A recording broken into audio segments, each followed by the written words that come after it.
All right, I want to go over my standings that I had at the start of the year and going into the trade deadline. I mean, this kind of tells you where this teams want to go.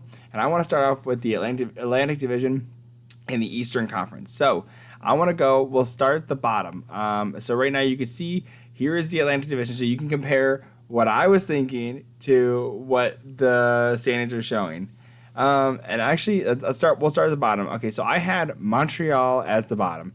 That is the only team in this division that is deliberately saying we're still in a rebuild. They're getting better, but this is the only team that was intentionally supposed to be the worst. And one of the worst things you can do is be bad on accident. It's okay to be bad on purpose because that means you're rebuilding. You have a direction, right? The Red Wings did that. I mean, Buffalo has done that before. They were going to a rebuild. Now they have a little bit more direction. I don't know what's happening this year, but give you an idea. You want to be good for a reason. You don't want to be bad for no reason, right? You're trying to be good, and this is happening, and we're seeing this with Ottawa, right? They were trying to be good. I had them higher than last, right? But to me, it's just crazy that they just dropped down so quickly, honestly, and it's just it's unfortunate, really, because this team. I mean, they're hopefully they get a bounce back, but we'll see. I mean, I pray and hope the best for Ottawa. Actually, I don't know if I pray for them. I don't know if I hope for their fans either. Their fans are jerks sometimes. But hey, they're jerks because they're so passionate, and I get it. I'm super passionate too. Just don't be dicks to each other, okay? Come on. Let's have fun, guys and girls.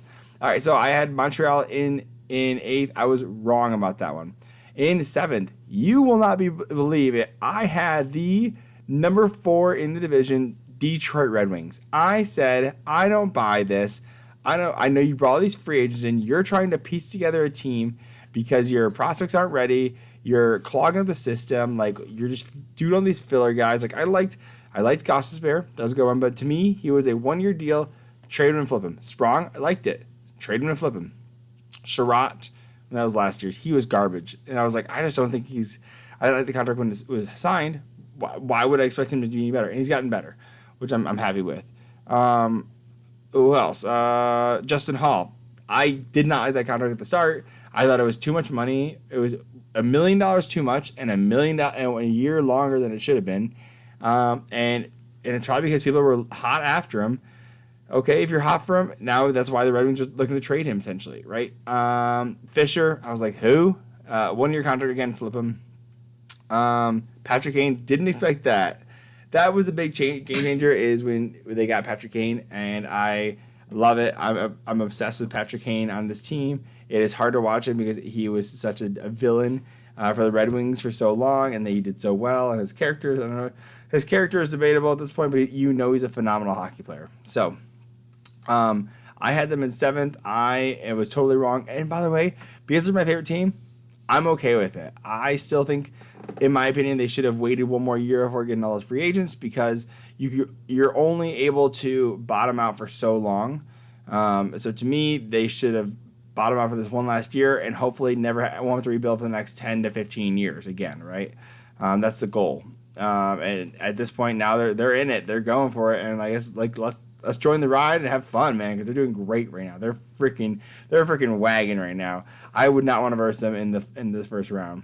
And I'm saying that because they're the team that I watch all the time. So, anyways, in 6th place, I did have Ottawa. I said Ottawa looked better. They were further along in the rebuild than Detroit, so they should be better, right? The Pinto thing didn't help. Korpisalo, I didn't like that signing when it happened.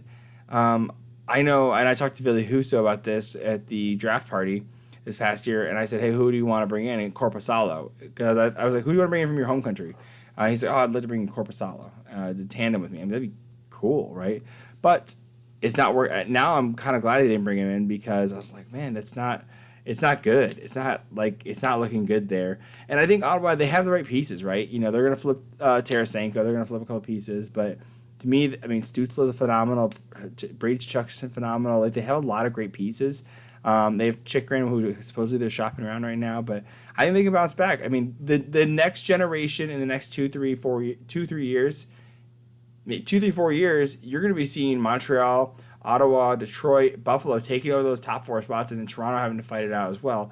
Because after about 4 years, that's when Matthews' contract's almost up. So we'll see what the direction of the team is. But Willie will be on the team. William Nylander will still be on the team. So going with my 5th place team, I had Buffalo. I thought the Buffalo barely missed the playoffs last year. They're currently in 6th. But to me, they were like, hey, you were a team that was so close to the playoffs. Like, yeah, you are coming out of a rebuild. You are getting better. You are making moves. You should continue to progress. And they dropped out they're dropping down, which is not good, right? And Atlantic Division is tough, right? Because you had 7 teams going into the year looking to make the playoffs. And it quickly became 5 teams trying to make the playoffs. And even Red Wings didn't start off. I don't remember how they started, but I don't remember them being like, I was still down on them. I've been down on them all year, so I'm biased. I was like, hey, sell, be bad for 1 more year and then come back, But I was wrong. But Buffalo has amazing pieces. They have one of my favorite defensemen. My top 3 defensemen in the league that are my favorites is Erik Karlsson, Moritz Seider, and Rasmus Dahlin. Just dynamic guys. I'm big fans of them. I was a big fan. I was so jealous when they got him first overall. And I like Owen Power as well, but those are my top 3 defensemen that I have, right? And so I got a soft spot for Buffalo as well. It's the underdog guys, right? Like they missed the playoffs the last 12 years.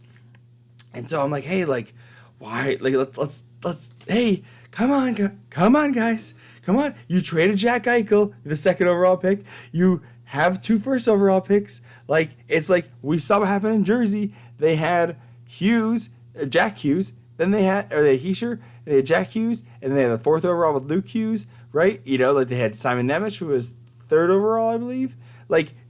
So when drafting, you can draft as long as you draft well in those top parts, it can work out well. And I think Buffalo has good pieces. So I see them taking a step forward next year, hopefully. I mean, they kind of have to at this point. And hopefully Devin Levi becomes the monster we all know he's going to be eventually in this league and just tear it up next year. So not at the expense of the Detroit Red Wings, though, I will say that.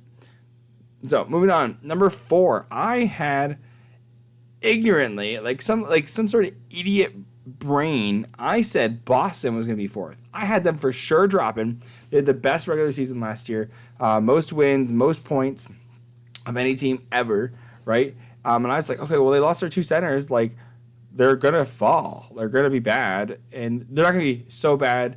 I thought that their drop was not as great as the other teams rising. So my cat's saying hi. Hi, Oliver, buddy. Hey, buddy. Anyways, so I had Boston falling. I was stupid. Look at Florida and Boston are killing it. The only caveat I would say that is holding Boston up and is concerning, right? It is a genuine concern, is they have 14 overtime losses. And so that means they only have 34 wins, and Florida has 39 wins. They only have one more regulation win than the Toronto Maple Leafs and the Detroit Red Wings, who are right on their. But there's almost a 10-point gap between the Detroit Red Wings and Boston, and an 8-point gap between the Boston Bruins and Toronto. Giving games in hands, give or take, right? Boston would still be ahead if games were played. And so to me, it's crazy. But this is an indicator right here, right? The overtime losses is an indicator that they can't finish the games or they're not winning regulation, which is definitely a concern. So we'll see what they do. I don't think they're going to make any big moves, but I smell a retool coming. The kindling's getting hot. So moving on, I had Tampa Bay, not Tampa Bay. I had Florida. I had Florida as 3rd because I was like, hey, they came in as a wild card last year. They're not going to go from being 4th in the division to 1st in the division or 2nd in the division. I was like, they're going to get a little better, right? And I was right. They did get a little better. They got a lot. Actually, I was wrong. They got a lot better. Picking up some sneaky moves like Ekman Larson, right? They did move out Alex Lyon, though, Detroit, wink, wink. But, Florida's just hot, and they're going to be so good. And it's such a concern because this division is going to be so tough in the next couple of years. And I'm just worried about the Red Wings. I'm excited, but I'm worried. And I think Florida, again, they're going to be a problem. I mean, they already are a problem. If you haven't seen that Nick Cousins turtle video, it's hilarious. Go type in Nick Cousins on Twitter, you'll find it. I'm not calling him X, by the way. And so Florida, I had as third. And again, they're proving me wrong. I'm happy for them. They're going to be tough. They're a great playoff team. I'm so excited to see them play. I mean, imagine Florida versus Detroit. I think Florida will whoop their butts, but I think it would be an amazing. I think that would be the best experience for Detroit in the playoffs, right? Boston's good, but they're not. But Red Wings have beaten Boston. They've beaten Toronto. I don't remember if they've beaten Florida or not, but I believe they did. But Florida will play you into the ground, and they'll give you the roughest 7 games. And to me, that will best prepare and best callous the guys' hands to say, this is what playoff hockey looks like. So I hope and I pray for Florida Detroit Red Wings playoffs. I would kiss the lips of Matthew Tkachuk to be like, hey, you might take us down, but we're not going out without a fight. Anyways, so moving on. I have Tampa Bay. What happened? It's like they lost Sergachev and Vasilevsky didn't. That Vasilevsky injury did not help either. So I did believe that Tampa still was good enough to play without Vasilevsky, and I was wrong. And which is tough pill to swallow. What's their goal differential? So they have goals for, goal against. Their goal differential is 1. Holy smokes! I mean, look how many goals they've let in. Almost the most goals besides Montreal Canadiens. In the whole division. Holy smokes. You guys got to get this thing covered. Jeez. So, anywho, that's rough. So, anyway, I had Tampa way higher. They might miss the playoffs. I don't think they will because when we review the Metro, the New Jersey Devils are pretty far behind the Tampa Bay Lightning. But I think you're going to see in the playoffs, I mean, he's going to go down to the wire, let's be honest. And you might actually get 5 teams out of the Atlantic, which would be exciting. It'd be so exciting. And so I think Tampa's going to be tough to beat. I mean, again, you have a team, and I wonder at some point, are they dogging it? Are they taking it easy because they know how playoffs are? Like, they don't have to try that hard. They're probably going to get it in. And they could turn the Jets on in the last, like, couple of games and win those games and then just, like, say, hey, oh, look at that, we're in the playoffs. And then, like, turn it on. But to me, that feels like their plan. They're not going to get Sergachev back. But they are in talks of getting Noah Hanifin, which would be huge. And they probably want to sign him long-term, too, because he wants to play for Tampa.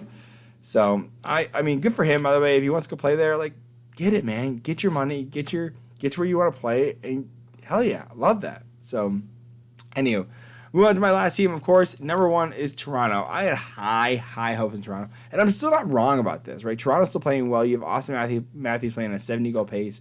You have William Nylander just signed an 8-year deal at $11.5 million a year. Pretty pricey, I'll tell you, for a winger. That's more than Matthew Tkachuk, by the way. Just saying. But he will be there for the rest of his career, which is exciting for him. I mean, and hopefully it's exciting for Leafs fans as well. But to me, I thought they'd be a little better, and they're still good. Again, they're playoff teams. I mean, look at this road record: 18-6-6. Heck yeah! I mean, dude, the road record for the top 3 teams is really good: 20-8, 16-5, 16-6. Like those are good numbers, right? And then you go over to the flip side. I do. Boston's good at home too, of course. Well, of course, Boston and Florida are good at home as well. But look at Detroit 18-8, Tampa at 18-8. Like these are going to be some exciting times. I mean, even Ottawa plays well at home, 17-13. But to me, I'm so excited for this. I'm so excited for the playoffs. I'm excited for your predictions. You talk to me about how crappy my predictions are. I don't care. I just love goddamn hockey, man. So let me know what your thoughts are. Hit like, subscribe. Love you, and I catch you soon.